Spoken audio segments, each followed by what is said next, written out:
Hello everyone, कैसे हैं आप सब लोग। आई होप आप लोग अच्छे होंगे और अपना अपना ख्याल रख रहे होंगे।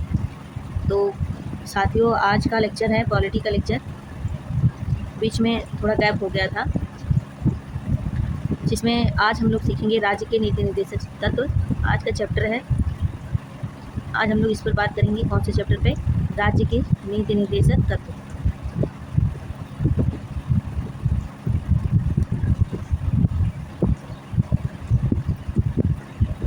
राज्य के नीति निर्देशक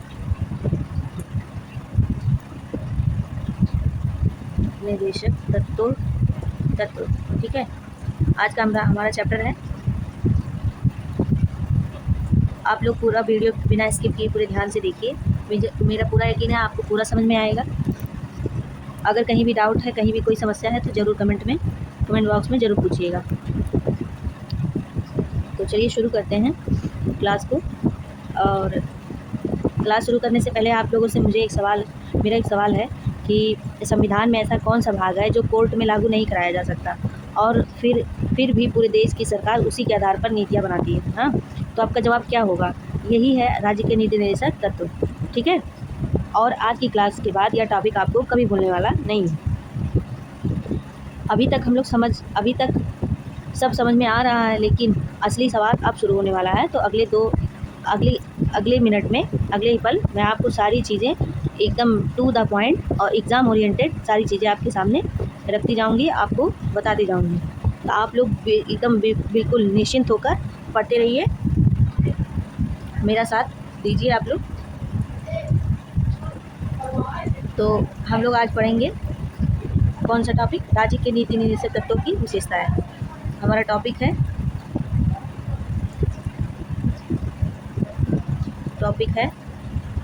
राज्य के नीति निर्देशक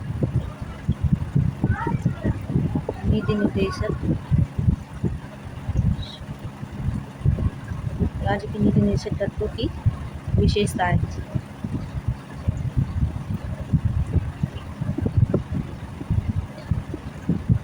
ठीक है, ये हमारा आज का टॉपिक है पहला।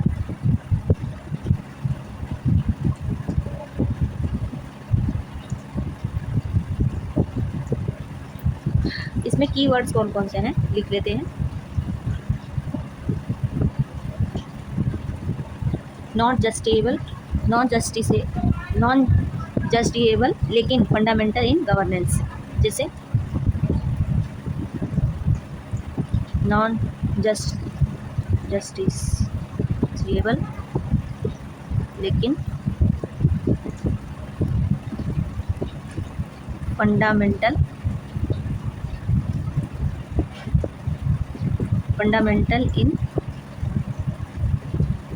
In governance. ठीक है, ये हमारे कुछ कीवर्ड्स हैं। अब इसकी विशेषताएं, अब इसको और एक्सप्लेन कर लेते हैं। जैसे कि इसकी विशेषताओं में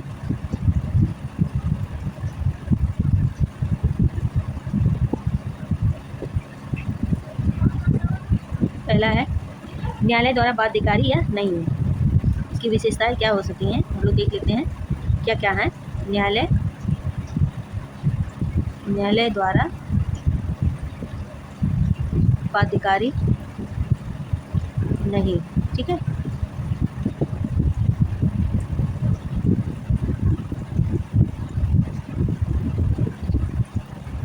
और दूसरा है सरकार के लिए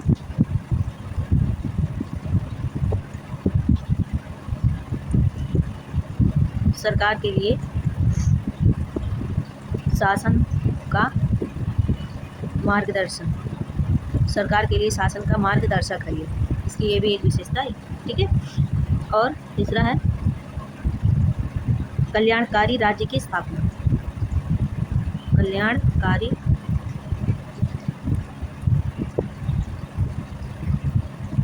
राज्य की स्थापना। और चौथा है सामाजिक एवं आर्थिक लोकतंत्र।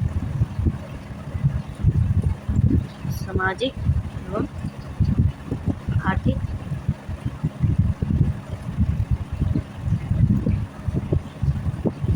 आर्थिक लोकतंत्र। पांचवा है सकारात्मक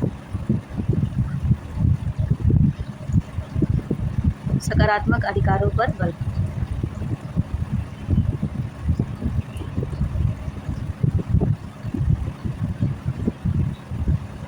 छठवां है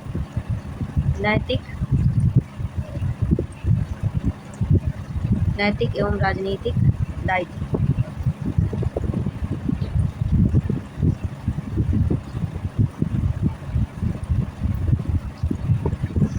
सातवां है संविधान के अनुच्छेद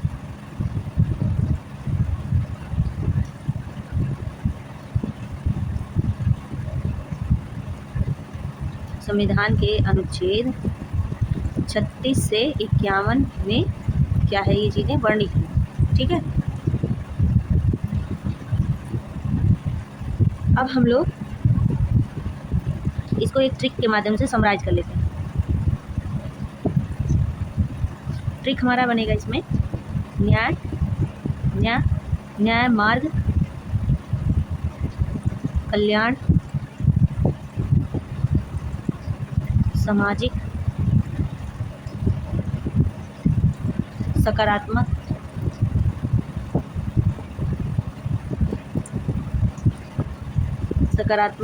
और नैतिक, ये हमारा ट्रिक है। ठीक, न्याय मार्ग कल्याण सामाजिक सकारात्मक और नैतिक। अब तक तो आसान था, लेकिन अब आता है सबसे महत्वपूर्ण हिस्सा, जहाँ से हर दूसरे तीसरे साल प्रश्न पूछा जाता है। क्या है? राज्य के नीति निषेध तत्वों का वर्गीकरण, यहाँ से। ठीक, अगला टॉपिक है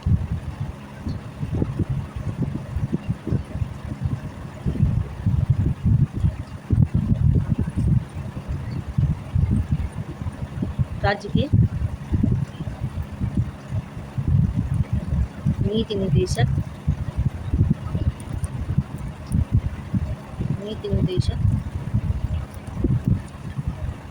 तत्वों का वर्गीकरण। ठीक,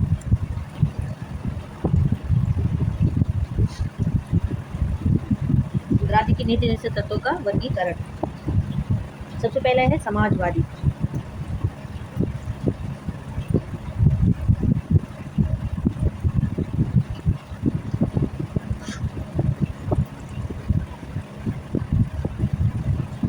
समाजवादी सिद्धांत। ठीक है,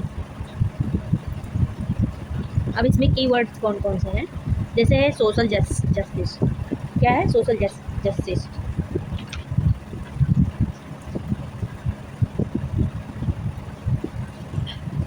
सोशल जस्टिस है इसमें। ठीक है, और इसमें जो है विभिन्न अनुच्छेद हैं, तो उस अनुच्छेद के बारे में हम लोग पढ़ते हुए चलेंगे। इसका कीवर्ड है सबसे महत्वपूर्ण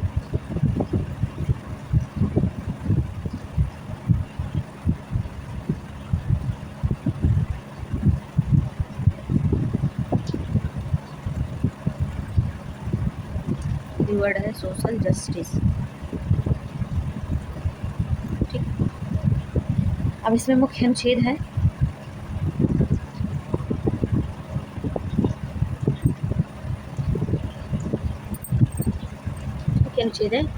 अनुच्छेद 38,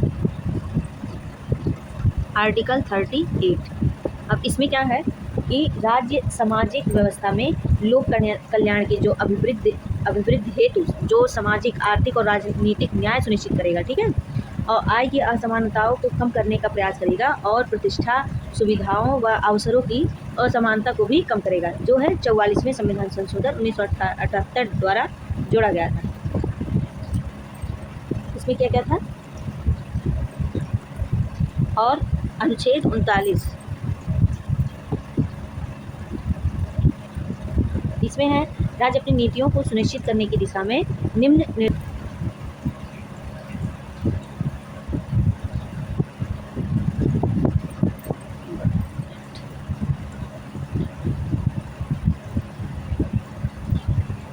ये जो राज्य की नीति निर्देशक तत्वों में वर्गीकरण है, इसे समाजवादी सिद्धांत में जितने अनुच्छेद हैं, अनुच्छेद 38 से लेकर 43 तक इसको डिटेल में थोड़ा बता दीजिए, एक एक लाइन में लिखने लायक चीज़ें दे दीजिए।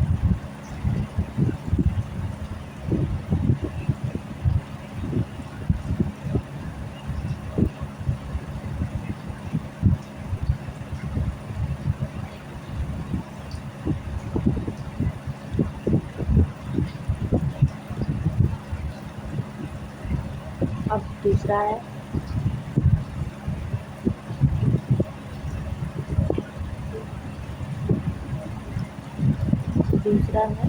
गांधीवादी। गांधीवादी में अनुच्छेद 40 से लेकर 48 तक थोड़ा एक एक लाइन में लिखने लायक विस्तृत दे दीजिए।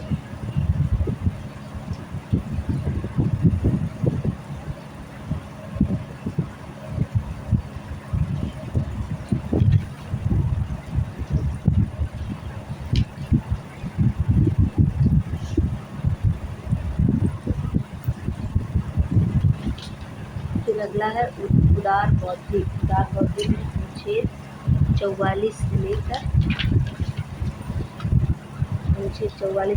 अनुच्छेद 51 तक एक एक लाइन का लिखकर दे दीजिए।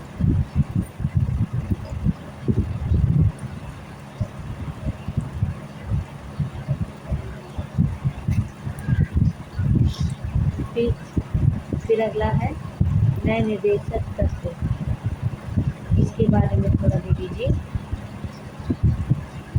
नए निर्देशक तत्व में 1976 का 42वां संविधान संशोधन, 1970 का 44वां संशोधन और 2002 का 86वां संशोधन और 2011 का 97वां संशोधन।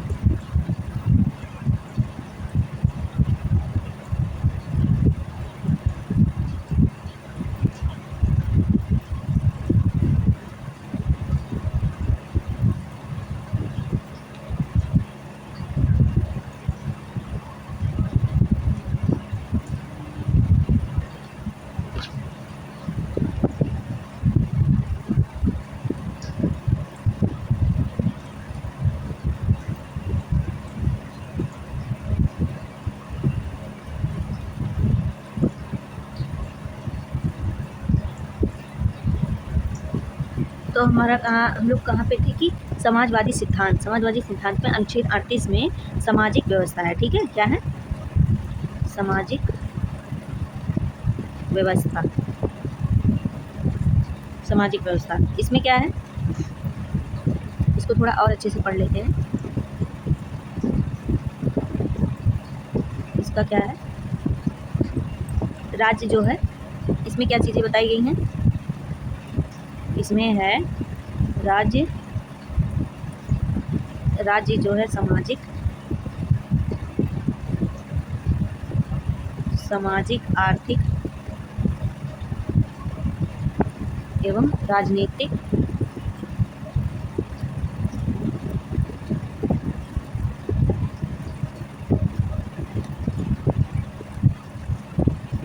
न्याय पर आधारित ऐसी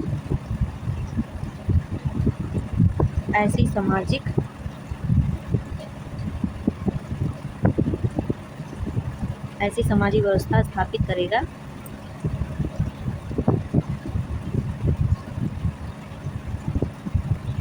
जिससे लोक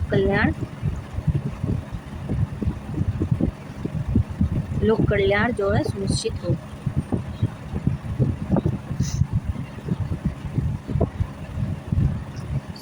हो तथा असमानताएं कम हो। ठीक है, इतनी सारी बातें अनुच्छेद 38 में दी गई हैं। अब इसके कीवर्ड्स थोड़े से हम लोग और इसको रिफाइन कर लेते हैं ताकि हमें और अच्छे से याद हो जाए। इसके कीवर्ड्स कौन कौन से होंगे? लोक कल्याण, इसमें क्या है? लोक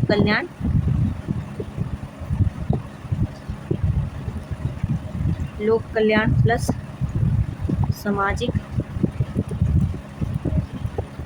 सामाजिक न्याय प्लस असमानता में कमी। ठीक है, अब अब इससे रिलेटेड और कौन सा अनुच्छेद है? अनुच्छेद 39, आर्टिकल 39। ये क्या कहता है? राज्य जो है ऐसी नीति अपनाए, ये भी लिख देते हैं।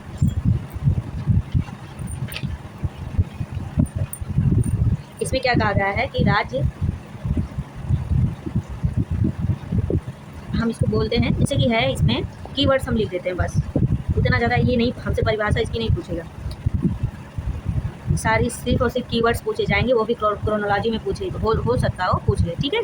तो हमें कीवर्ड्स ध्यान में रखने हैं।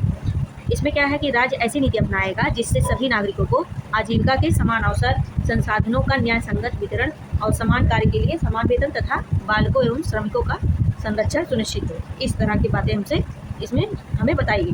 अब इसके कीवर्ड्स क्या है, ये हमें लिख लेना है और याद कर लेना है। इसमें है समान अवसर, सारी बातों का सार क्या निकला? यही ना कि समान अवसर हो, समान कार्य के लिए समान वेतन हो, है ना, यही, और समान वेतन हो,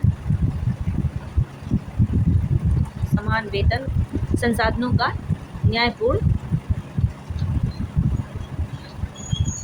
संसाधनों का न्यायपूर्ण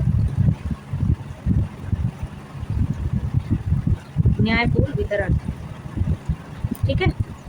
अब इतनी बातें इसमें हम लोगों ने जानी। अब आर्टिकल, अगला आर्टिकल जानते हैं कौन सा है इससे संबंधित? अनुच्छेद 39 का ए। इसमें क्या क्या है? समान न्याय एवं निःशुल्क विधिक सहायता। इसका कीवर्ड क्या है? समान न्याय, समान न्याय एवं निःशुल्क विधिक सहायता।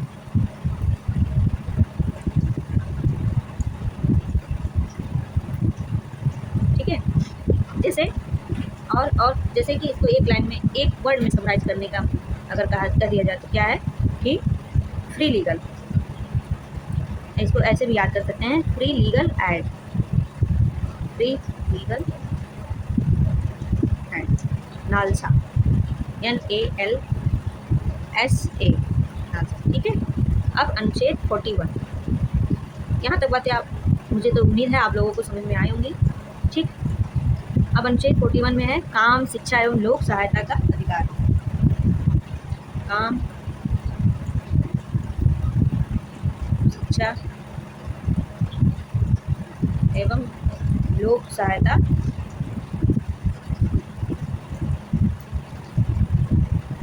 का अधिकार।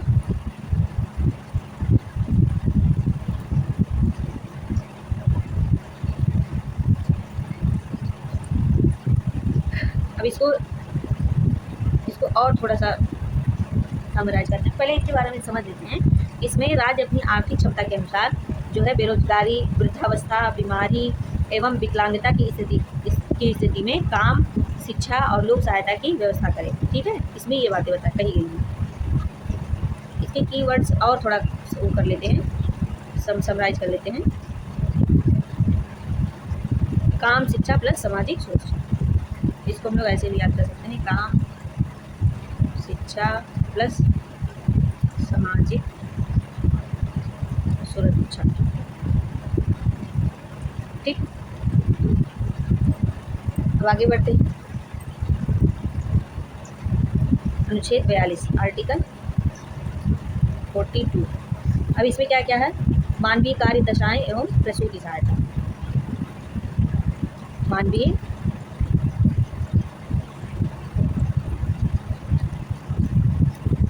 कार्य दशाएं एवं प्रसूति सहायता।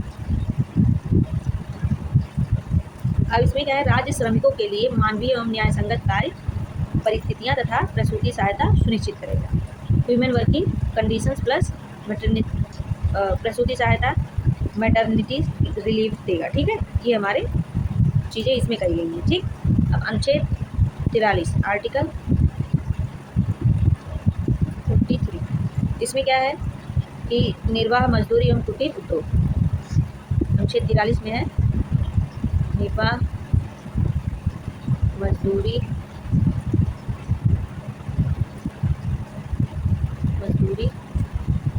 एवं कुटीर उद्योग।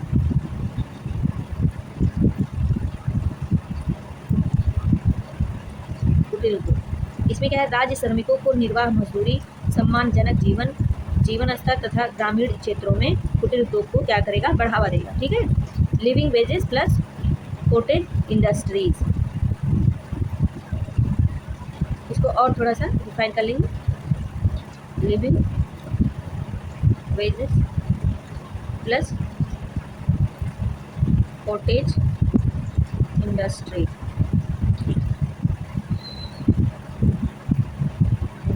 ठीक है। अब अनुच्छेद 43A क्या कहता है, उद्योगों के प्रबंधन में श्रमिकों की भागीदारी। आर्टिकल 43A इसमें है उद्योगों के प्रबंधन में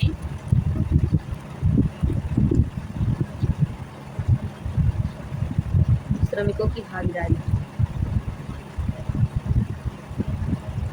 ये चीज इसमें बताया गया है कि राज्य उद्योगों के प्रबंधन में श्रमिकों की सहभागिता सुनिश्चित करने का प्रयास करें। ठीक है, वर्कर्स पार्टिसिपेशन इन मैनेजमेंट। ठीक, अब अनुच्छेद 47, आर्टिकल 47 इसमें क्या है, पोषण स्तर, जीवन स्तर एवं लोक स्वास्थ्य। इसमें ये चीज, इसका कीवर्ड्स है पोषण स्तर,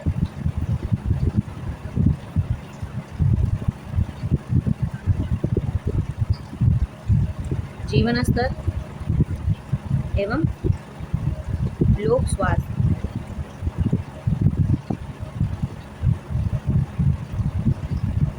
ठीक, इसमें जो है राज्य जनता के पोषण स्तर और जीवन स्तर एवं लोक स्वास्थ्य में सुधार करेगा तथा नशीले पदार्थों के सेवन को हतोत्साहित करेगा। ठीक, ये बातें इसमें कही गई हैं।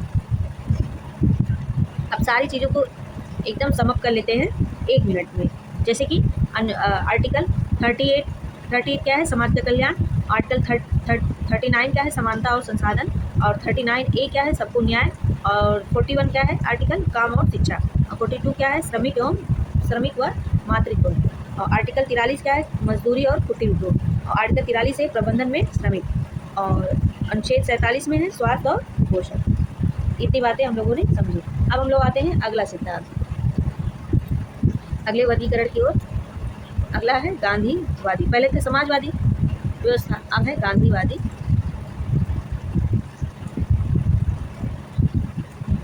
गांधीवादी सिद्धांत। गांधीवादी सिद्धांत में है अनुच्छेद 40, आर्टिकल 40 में है ग्राम पंचायत। ठीक है, इसमें है राज्य ग्राम पंचायतों का संगठन करेगा तथा उन्हें स्वशासन की इकाई के रूप में आवश्यक शक्तियां एवं अधिकार प्रदान करेगा। ठीक है, तो इसको ग्राम पंचायत प्लस ग्राम स्वराज, ग्राम स्वराज। अब है अनुच्छेद 40 में ये बात है। अब आर्टिकल 43 में क्या है, कुटीर उद्योग, कीवर्ड्स, कुटीर उद्योग प्लस आत्मनिर्भर गांव।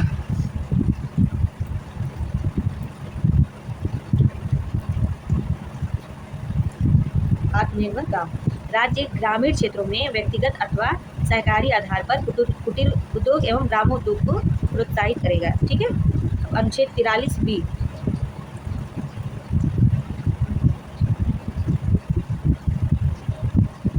इसमें क्या है, सहकारी समितियां।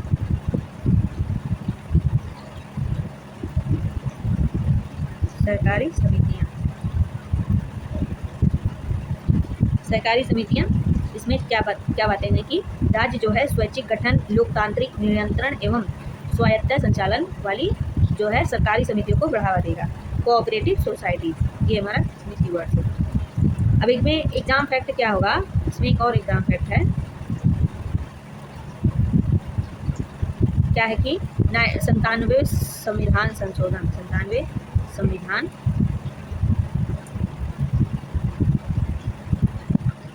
संविधान संशोधन 2011 द्वारा जोड़ा गया। कब? 2011 द्वारा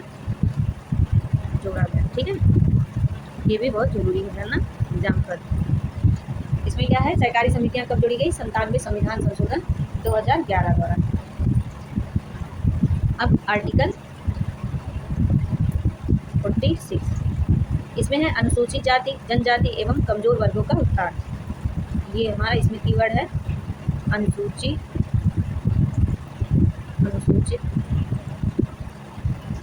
जाति, अनुसूचित जाति,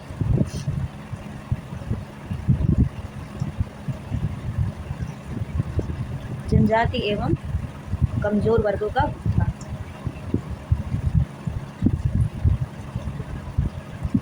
कमजोर वर्गों का उत्थान।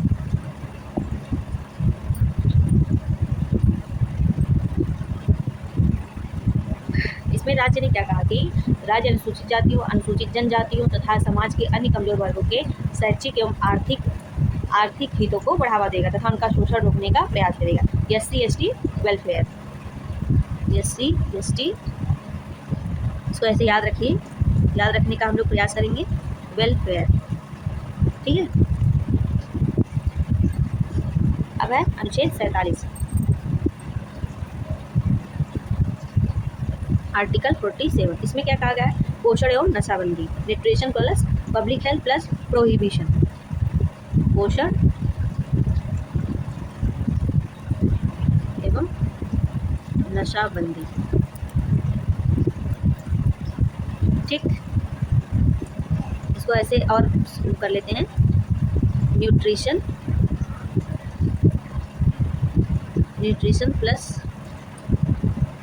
पब्लिक हेल्थ प्लस प्रोहिबिशन, जो है कई किताबों में समाजवादी और गांधीवादी दोनों दृष्टिकोण से महत्वपूर्ण माना जाता है। ठीक है, हमारा अनुच्छेद 47 जो है पोषण एवं नशाबंदी से संबंधित। अब अनुच्छेद 48, आर्टिकल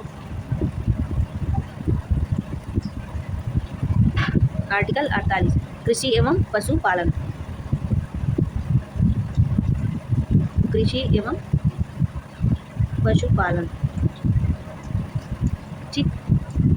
अब इसमें क्या कहा गया है, राज्य जो है आधुनिक एवं वैज्ञानिक आधार पर कृषि और पशुपालन का संगठन करेगा तथा विशेष रूप से गाय, बछड़ों एवं दुग्ध एवं भारवाही पशुओं के संरक्षण और नस्ल सुधार का प्रयास करेगा। Scientific agriculture plus cow protection, कृषि एवं पशुपालन है इसमें। इसको और थोड़ा डिफाइन करते हैं, साइंटिफिक, याद रखने की point, scientific agriculture plus cow protection.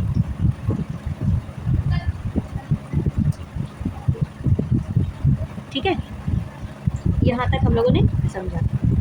यहाँ तक अगर कोई डाउट हो तो कमेंट में जरूर पूछिएगा। अब हम लोग चलते हैं नेक्स्ट टॉपिक के ऊपर, उदार बौद्धिक सिद्धांत, लिबरल इंटेलेक्चुअल प्रिंसिपल। उदार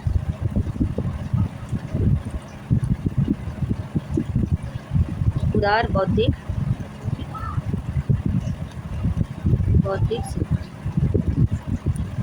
इसमें क्या है, आर्टिकल कौन कौन से हैं, 44। इसके अंतर्गत समान नागरिक संहिता, UCC, यूनिफॉर्म सिविल कोड, ठीक, समान नागरिक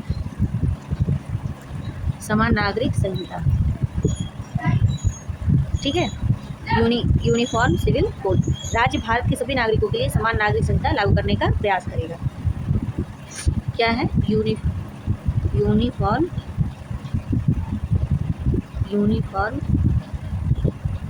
सिविल कोड, UCC, ठीक। अब अनुच्छेद 45, आर्टिकल 45 में है प्रारंभिक बाल्यावस्था की देखभाल एवं शिक्षा।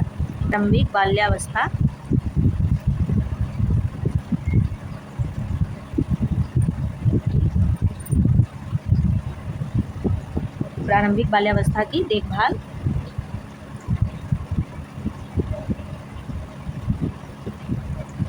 एवं शिक्षा।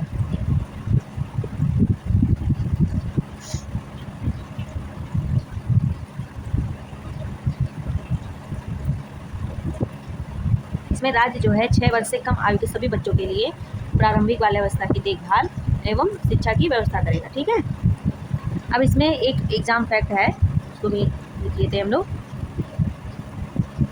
कि 86वें संविधान संशोधन 86वें संविधान संशोधन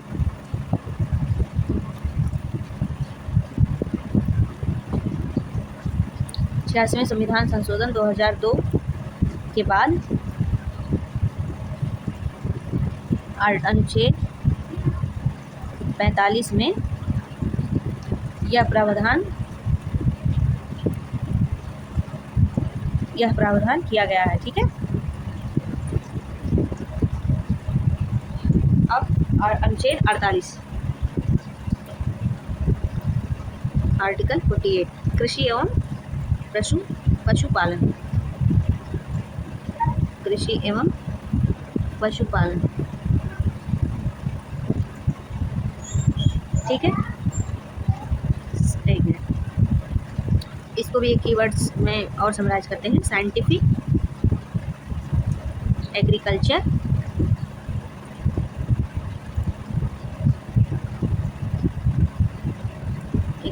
प्लस एनिमल हस्बेंड्री, एनिमल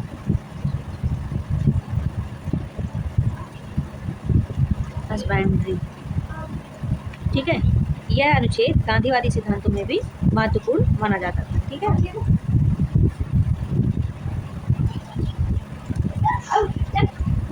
और अनुच्छेद 48 का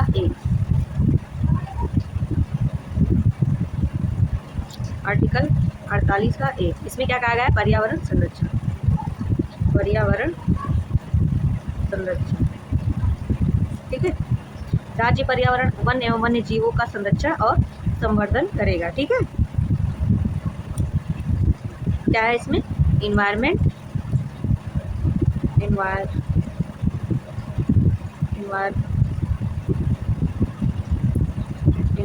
plus forest plus wild life. और इसमें एक और संशोधन है, एग्जाम फैक्ट लिख लेते हैं कि 42वें संविधान संशोधन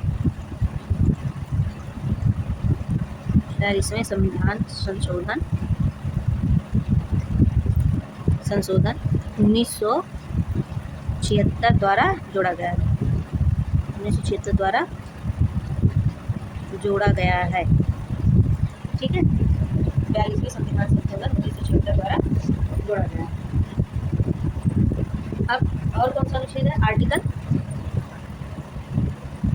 आर्टिकल 50 न्यायपालिका और कार्यपालिका का पृथक्करण।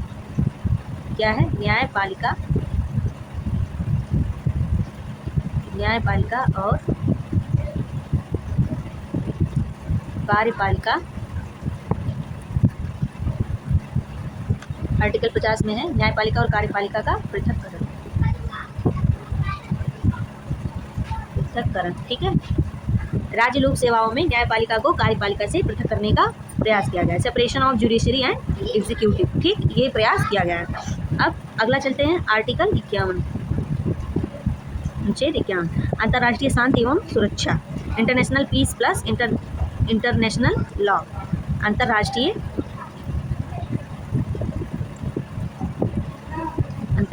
शांति एवं सुरक्षा। ठीक है, राज्य अंतर्राष्ट्रीय शांति, सुरक्षा, न्यायपूर्ण संबंध तथा अंतर्राष्ट्रीय कानून के सम्मान को बढ़ावा देगा। ठीक है, यहाँ तक हम लोगों ने समझा। अब इसको 1 मिनट में समराइज कर लेते हैं, रिवीजन करते हैं। 44वां आर्टिकल क्या है? एक कानून यूसीसी लाना। 45वां आर्टिकल बच्चों की शिक्षा। 48वां कृषि और पशुपालन। 48A क्या है? पर्यावरण। और आर्टिकल 49 क्या है? स्मारक। आर्टिकल 50 क्या है? न्यायपालिका अलग करेगी और कार्यपालिका अलग करना। और आर्टिकल 51 क्या है? विश्व की शांति। ठीक, अब नए नीति निर्देशक तत्व कौन कौन से जोड़े गए थे, ये भी एक टॉपिक है, इसको भी हम लोग समझेंगे। अगला टॉपिक है नए नीति निर्देशक तत्व।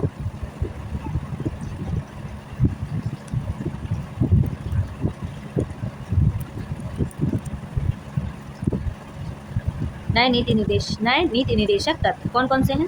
चलिए इस पे बात करते हैं हम लोग। पहला है 42वां संविधान संशोधन। मैंने ऊपर जितने भी बातें बताई हैं, जो भी अधिनियम जिससे संबंधित था, मैंने वहीं डायरेक्ट आपको लिखवा दिया है, ताकि आपके नोट्स में सारी चीज़ें समराइज रहें, एक क्रमबद्ध तौर से रहें, और आपको उस चीज़ से जोड़कर पढ़ने में, रिलेट कर याद करने में आसानी हो। ठीक है। 1976, ठीक है। इस संशोधन द्वारा 4 नए नीति निर्देशक तत्व जोड़े गए। कौन कौन से? इससे 4 नए नीति निर्देशक तत्व बने। 4 नए कौन कौन से?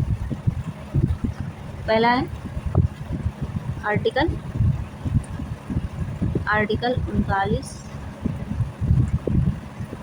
39A, समान न्याय निःशुल्क विधिक सहायता। और दूसरा है, अगला है आर्टिकल 43A। फिर अगला है आर्टिकल 48A, ठीक। फिर है आर्टिकल 39A, 39F में संशोधन।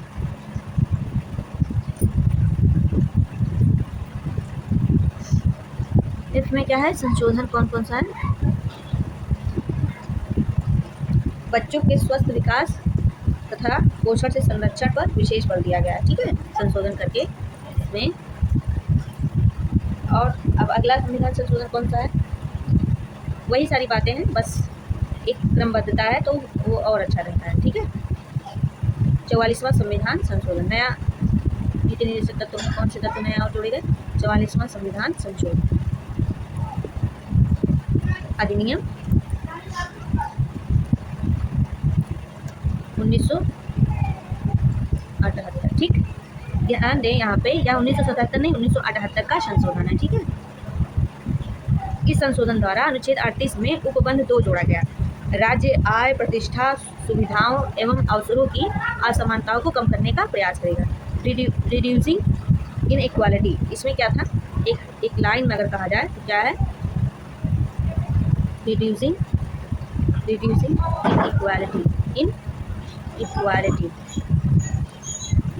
इक्वालिटीज, ठीक है। अब अगला है 86वां संविधान संशोधन।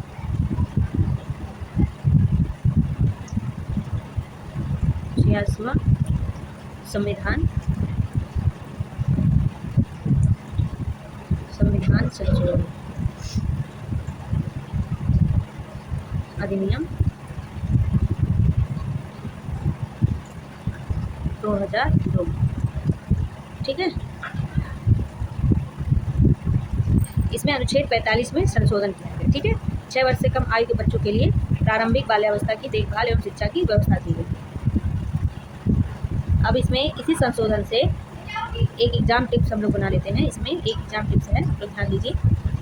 इसको एक कीवर्ड में और समअप कर लेंगे और रिफाइन करने की आवश्यकता है। इसमें क्या?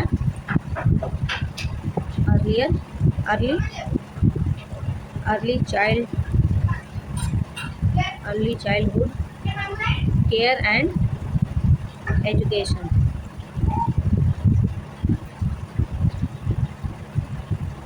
ECC, ठीक है। अब इसमें एक एग्जाम टिप्स है।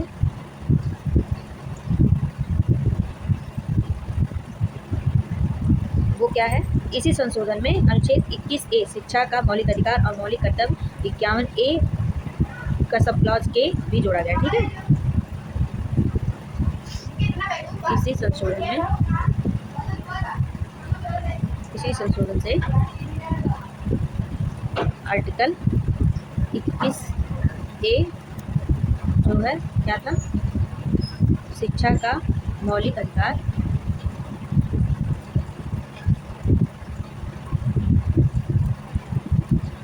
और मौलिक कर्तव्य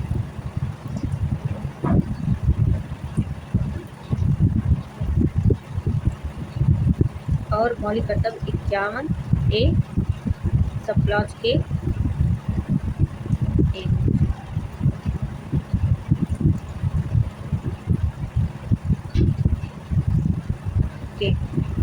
को भी जोड़ा गया, ठीक है। जोड़ेंगे। ये भी ध्यान ध्यान दीजिएगा, हमारे एग्ज़ाम में पूछ सकता है। अब अगला है 97वां, चौथा था 97वां संविधान संशोधन।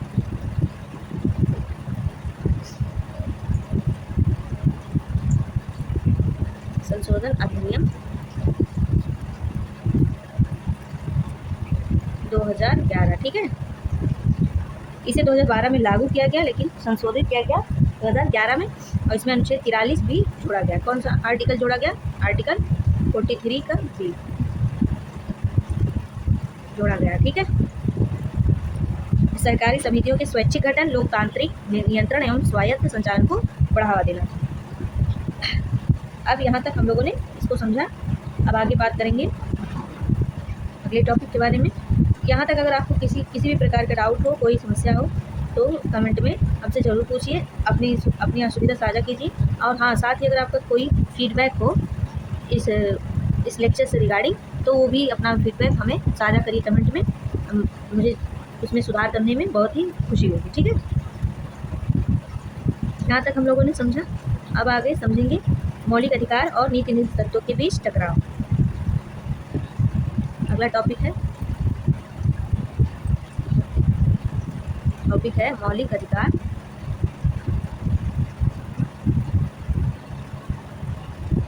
मौलिक अधिकार और नीति निदेशक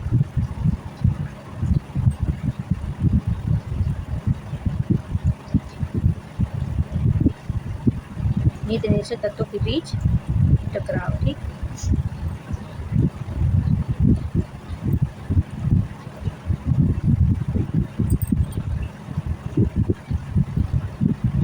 कौन कौन से टकराव थे? पहला था, इसमें विभिन्न प्रकार के वाद थे। तो पहले वाद के बारे में हम लोग डिस्कस करेंगे। और उच्चतम न्यायालय की इसमें राय थी। तो पहला वाद है चंपकम दोरायराजन केस।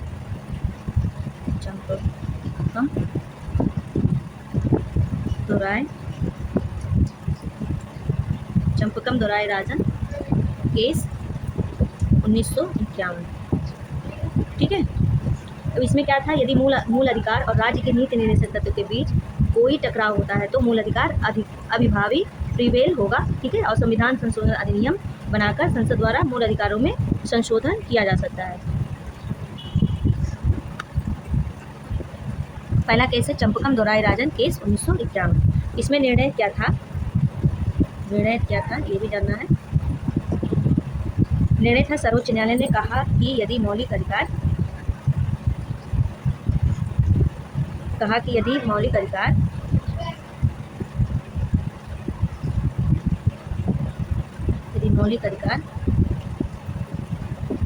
और नीति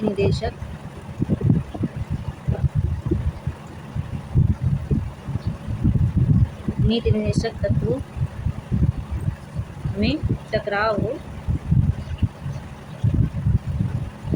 हो तो मौलिक अधिकार को प्राथमिकता दी जाएगी। तो चंपकम दोरायराजन केस वाद में कहा गया, ये केस आया था 1951 में, और इसमें निर्णय क्या लिया गया उच्चतम न्यायालय के द्वारा कि अगर नीति निदेशक तत्व और मौलिक अधिकारों के बीच टकराव हो तो मौलिक अधिकार को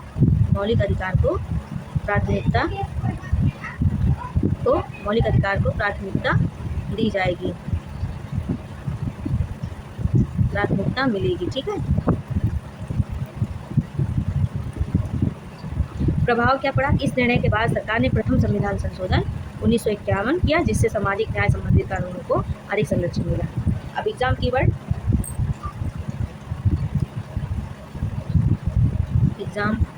कीवर्ड क्या है?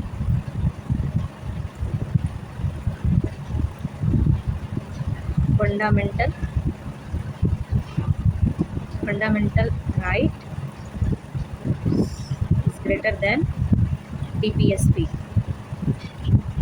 ठीक है। अब अगला है कौन सा केस? 1951। इसमें निर्णय क्या था? ये भी जानना है। निर्णय था, सर्वोच्च न्यायालय ने कहा कि यदि मौलिक अधिकार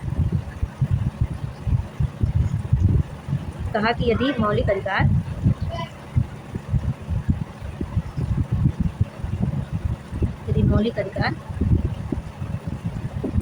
और नीति निर्देशक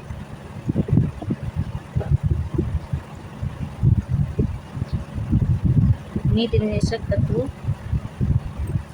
में टकराव हो तो मौलिक अधिकार को प्राथमिकता दी जाएगी। तो चंपकम दोराय राजन केस बाद में कहा गया, ये केस आया था 1951 में, और इसमें निर्णय क्या लिया गया उच्चतम न्यायालय के द्वारा कि अगर नीति निर्देशक तत्व और मौलिक अधिकारों के बीच टकराव हो तो मौलिक अधिकार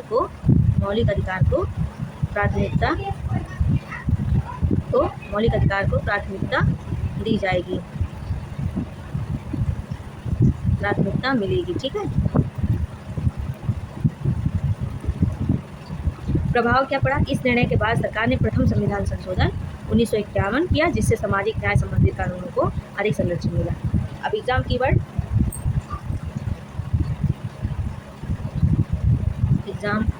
कीवर्ड क्या है?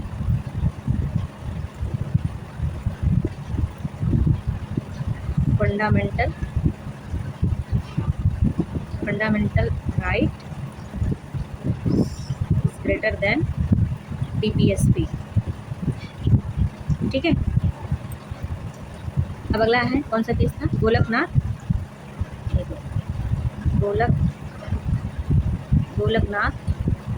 बनाम पंजाब राज्य 1967। ठीक है। इसमें क्या निर्णय लिया गया सुप्रीम कोर्ट के द्वारा? इसमें निर्णय उच्चतम न्यायालय के द्वारा क्या लिया गया कि यदि सर्वोच्च न्यायालय ने कहा कि संसद संविधान संशोधन के माध्यम से संविधान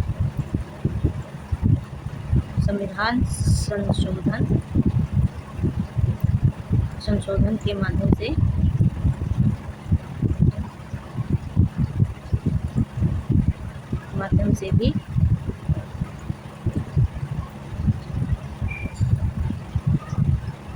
भी मौलिक अधिकारों को सीमित या समाप्त नहीं कर सकती। इसमें यह निर्णय लिया गया कि संविधान संशोधन संसद जो है संविधान संशोधन के माध्यम से भी मौलिक अधिकारों को सीमित या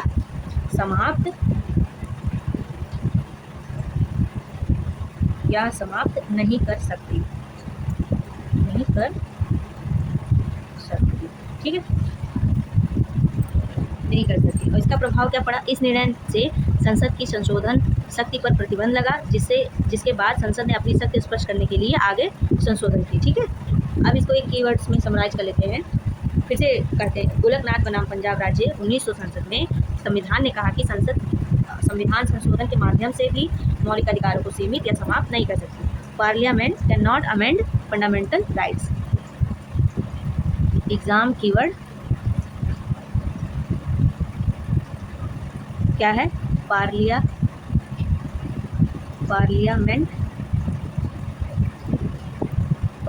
कैन नॉट अमेंड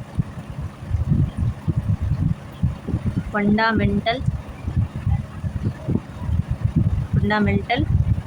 राइट्स। इसको आप लोग लिख लीजिए, हमें याद करने में बहुत आसानी होगा।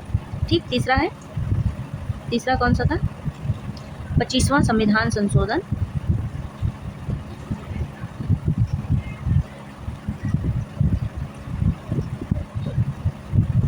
25वां संविधान संशोधन अधिनियम 1971। इसमें क्या कहा? मुख्य प्रावधान इसमें क्या था? अनुच्छेद 31C जोड़ा गया। इसके मुख्य प्रावधान आर्टिकल 31C जोड़ा गया। ठीक है। और इसके अनुसार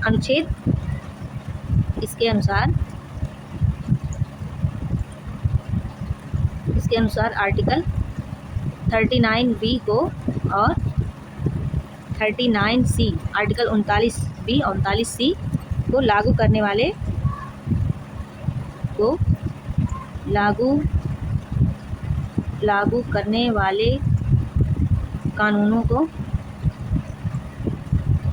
कानूनों को मौलिक अधिकार, मौलिक अधिकारों पर प्राथमिकता दी गई।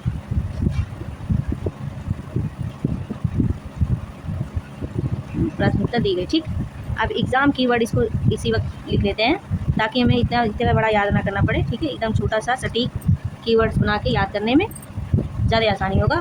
तो इसका कीवर्ड है article 31C plus article 39B और C। ये अब अगला है, और कौन सा अगला वाद है? केशवानंद भारती बनाम केरल राज्य। केशवानंद भारती बनाम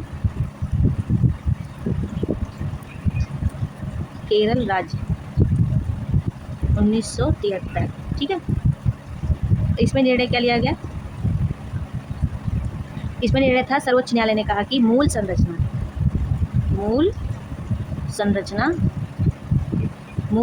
सिद्धांत बेसिक स्ट्रक्चर डॉक्ट्राइन प्रतिपादित किया गया। मूल संरचना सिद्धांत प्रतिपादित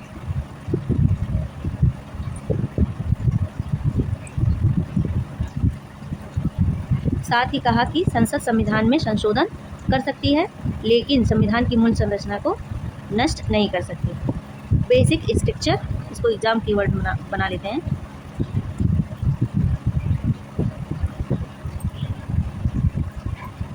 एग्जाम कीवर्ड है बेसिक स्ट्रक्चर डॉक्ट्राइन।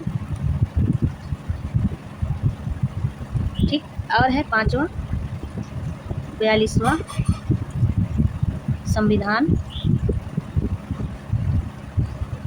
संविधान संशोधन अधिनियम 1976। ठीक, अब इसमें कौन से प्रावधान किए गए? अनुच्छेद 31C का विस्तार कर दिया गया और सभी नीति निर्देशक तत्वों को लागू करने वाले कानूनों को मौलिक अधिकारों पर प्राथमिकता मिल सके। इसलिए उद्देश्य क्या था? नीति निर्देशक तत्वों को अधिक प्रभावी बनाना। इसको एक कीवर्ड में समराइज कर लेते हैं। 42वां संविधान संशोधन 1976, अनुच्छेद 31C क्या हुआ? एक्सटेंडेड हो गया टू ऑल DPSPs। ठीक है, और छठवां क्या है? मिनर्वा मिल्स बनाम भारत संघ।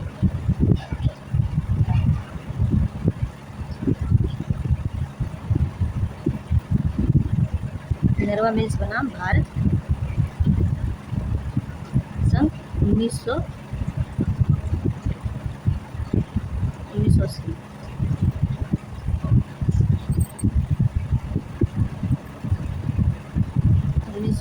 ठीक है, इसका निर्णय था, सर्वोच्च न्यायालय ने 42वें संविधान संशोधन के उस भाग को असंवैधानिक घोषित कर दिया जिसने अनुच्छेद 31C का अत्यधिक विस्तार किया था।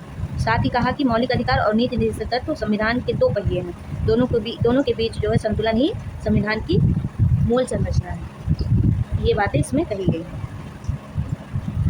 इसका कीवर्ड है, कीवर्ड मेरी ध्यान में रखिए, हार्मनी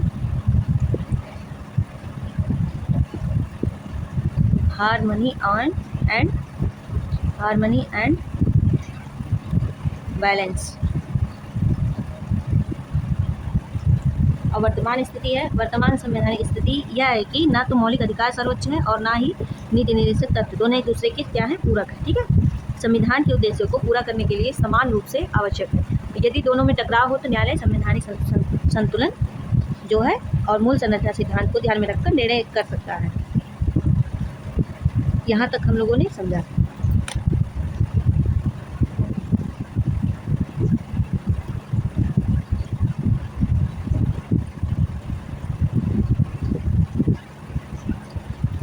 अभी तक हम लोगों ने समझा कि नीति निर्देशक तत्वों के बारे में जितने भी वाद बताए गए थे उन सब के बारे में हम लोगों ने समझा। और यहाँ तक मुझे उम्मीद है आप लोगों को ज़रूर समझ में आया होगा और एक बढ़िया सा बढ़िया सा आप लोगों का रिवीजन और साथ ही साथ नोट्स तैयार हुआ होगा, जिससे कि आप लोग अपने एग्ज़ाम में रिवीजन के लिए उसे अपना सकते हैं। ठीक है, अब जो है हम लोग आगे बात करेंगे मौलिक अधिकार और नीति निर्देशक तत्वों में अंतर। अब इसके अंतर के बारे में बातें करेंगे। अंतर जो है यहाँ पे लिख लेते हैं मौलिक अधिकार।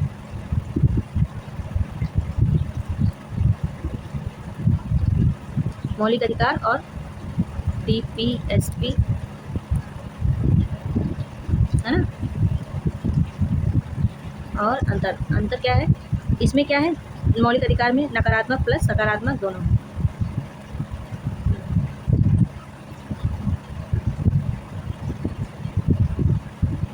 और नीति निर्देशक तत्व में क्या है, मुख्यतः इसमें सकारात्मक चीज़ें ही स्पष्ट है। और इसमें क्या है, न्यायालय में लागू होगा। मौलिक अधिकार जो है न्यायालय में लागू होगा, और नीति निर्देशक तत्व न्यायालय में नहीं लागू होगा।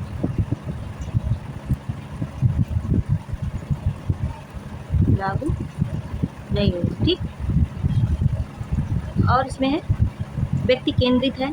मौलिक अधिकार जो है व्यक्ति केंद्रित है, और DPSP में है समाज केंद्रित है। समाज केंद्रित है। ठीक है, और इसमें मौलिक अधिकार में है राजनीतिक लोकतंत्र है।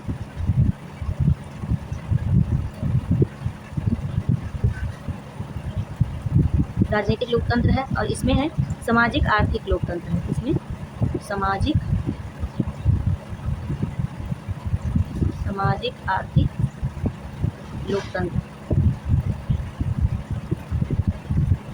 और इसमें कौन से भाग हैं, भाग 3 के अंतर्गत आता है ये मौलिक अधिकार, और DPSP भाग 4 के अंतर्गत आता है। नीति निर्देशक तत्व भाग 4 के अंतर्गत आता है। अब इसमें हम लोग एक मेमोरी लाइन बना लेंगे। मेमोरी लाइन है राइट्स, एक मिनट, राइट्स प्रोटेक्ट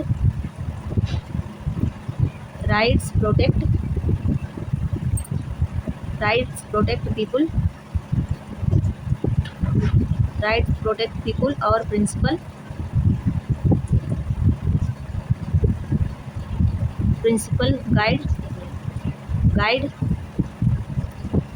गाइड और गवर्नमेंट। ठीक,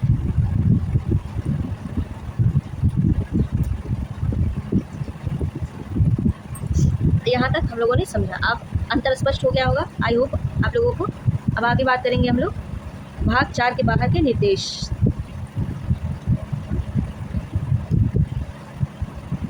भाग 4 के बाहर के निर्देश कौन कौन से हैं, इसमें महत्वपूर्ण है, इम्पोर्टेंट एग्जाम्पल है।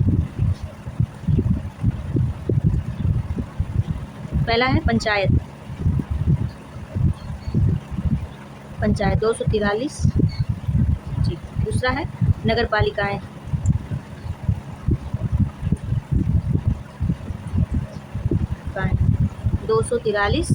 W।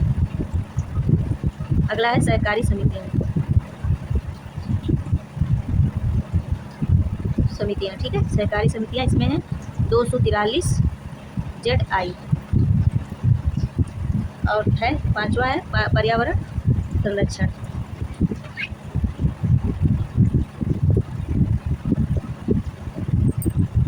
भाग 4 के बाहर ये सारे निर्देश हैं। और है 5वां पर्यावरण संरक्षण। ठीक, मौलिक कर्तव्य से संबंधित,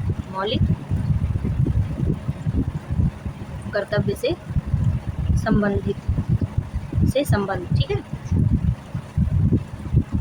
अब एग्जाम में कभी कभी प्रश्न पूछा जाता है कि नीति निर्देशक तत्व जैसी भावना संविधान के अन्य भागों में भी दिखाई देती है।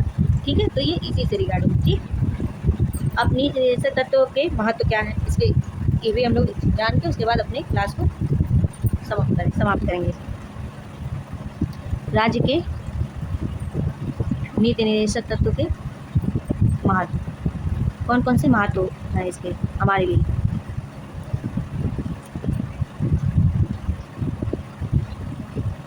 कौन कौन से महत्व हैं? वेलफेयर स्टेट, अगर ये अच्छे से लागू हुआ और इसमें सबकी अकाउंटेबिलिटी अच्छे से हुई, प्रतिबद्धता बहुत अच्छे से हुई, तो क्या है, ये हमारे लिए इस तरह से लाभकारी सिद्ध होगा। वेलफेयर स्टेट होगा, और क्या है, सोशल जस्टिस होगा। ठीक है, सोशल जस्टिस और इकोनॉमिक जस्टिस होगा। इकोनॉमिक जस्टिस, ठीक। और है इंक्लूसिव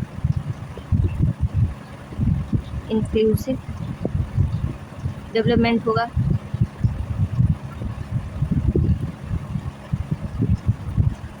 और गुड गवर्नेंस होगा।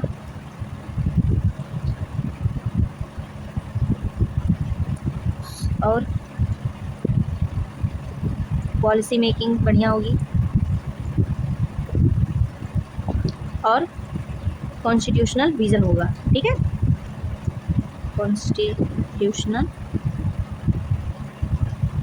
विज़न होगा। ठीक, ये हमारे लाभ होंगे अगर नीति निर्देशक तत्व बढ़िया से सुचारू रूप से कार्य करेगा, और जो लोग संसद इस पर प्रतिबद्ध होगी, सारे लोग इस पर ईमानदारी से और प्रतिबद्धता के साथ काम करेंगे, तो ये सारे लाभ हमें मिलेंगे। यदि मौलिक अधिकार संविधान की आत्मा है, तो नीति निर्देशक तत्व उस आत्मा का क्या है, लक्ष्य है। ठीक है, अधिकार नागरिकों को स्वतंत्र बनाते हैं, और नीति निर्देशक तत्व जो है समाज को समतामूलक एवं कल्याणकारी बनाते हैं। अब यहाँ तक हम लोगों ने समझा। आज पूरा नीति निर्देशक तत्व का चैप्टर यहीं पर कंप्लीट होता है। और आप लोगों का यहाँ तक देखने के लिए, अगर आप लोगों ने पूरा वीडियो बिना स्किप किए यहाँ तक देखा होगा, तो मुझे पूरी उम्मीद है आपको पूरा समझ में आया होगा। और आपका इस वीडियो से, लेक्चर से रिगार्डिंग अगर कोई सुझाव है तो मुझे ज़रूर दीजिए। तब तक के लिए अपना ख्याल रखिए, अपने मेंटल हेल्थ का ख्याल रखिए और मुस्कुराते रहिए। धन्यवाद।